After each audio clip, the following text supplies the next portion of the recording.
Hi everyone, this is Professor Ripuranjan Sinha, Professor Promoter Global Innovation, Peace, Prosperity and Sustainable Development. I am very happy to see the efforts of our ambassador and host Gerson Utable from United Nations Sustainable Development Network Nigeria for their impactful development of global online trade fair, especially second editions. As a citizen of India, I like to congratulate for entire team for work who are working for the successful implementation of this global online trade fair second edition. As a speaker today, I would like to thanks to entire team of this commendable event, and I am sharing my view on promoting sustainable trade globally. So let us start. If you can talk, you can walk into a supermarket and find Costa Rican banana, Brazilian coffee, and bottle of South African wine. You are experiencing the impact of the international trade. If you can walk into a supermarket and find Costa Rican banana, Brazilian coffee, and bottle of South African wine, you are expecting the impact of the international trade. International trade is the purchase and sale of goods and service by companies in a different country. Consumer goods, raw materials, foods, and machinery all are bought and sold in the international marketplace.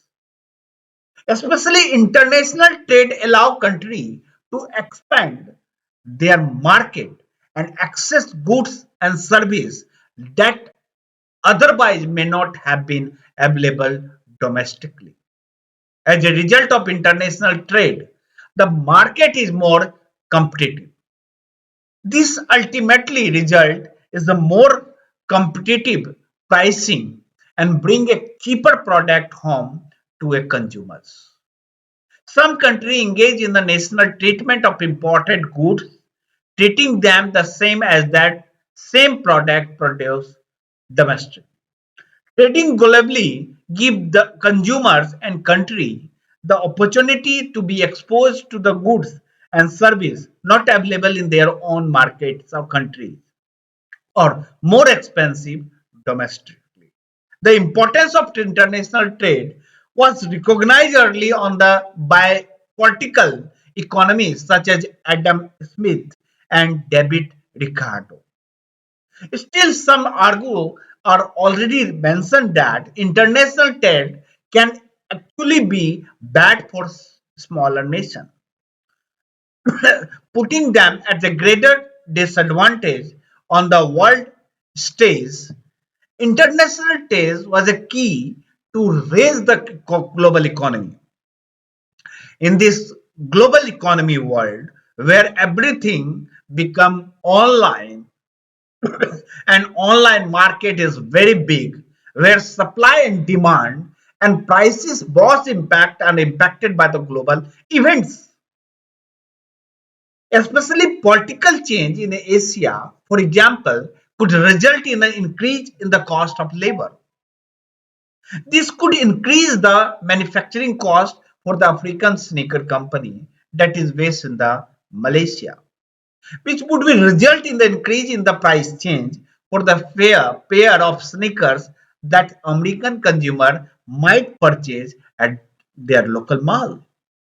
Global trade allow wealthy country to use their resources, for example, labor, technology, or capital more efficiently.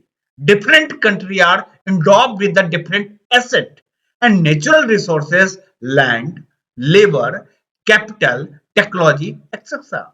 This allows some country to produce the same goods more efficiently. In other words, more quickly and at lower cost. Therefore, they may sell it more cheaper than other countries. If a country cannot efficiently produce an item, it can obtain it by the trading with another country that can. This is known as a specialization in international trade. So international trades give competitive advantage too.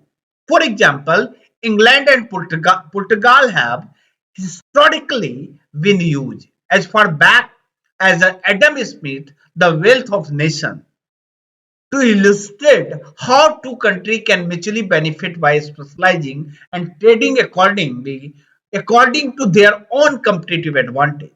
In such example, Portugal is said to have plentiful vineyard and can make wine at low cost, while England is able to more cheaply manufacture cloth given its pastures are full of sin. So, according to the theory of comparative advantage, each country would eventually recognize this fact and stop attempting to make the product that was more costly to generate domestically in favor of engaging in a trade. Indeed, over time, England would likely stop producing wine and Portugal stop manufacturing cloth. Both countries would realize that it was in their advantage to redirect their effort on producing what they were relatively better at domestically instead to trade with each other in order to acquire the other. So these two countries realized that they could produce more by focusing on those products for which they have a comparative advantage. So in such a case, the Portuguese would begin to produce only wine and the English only cotton.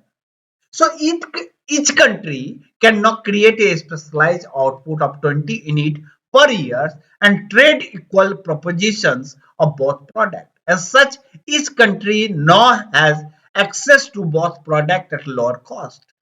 We can see then that for the both countries, the opportunity cost of producing both products is greater than the cost of specializing. So comparative advantage can contrast with the absolute advantage.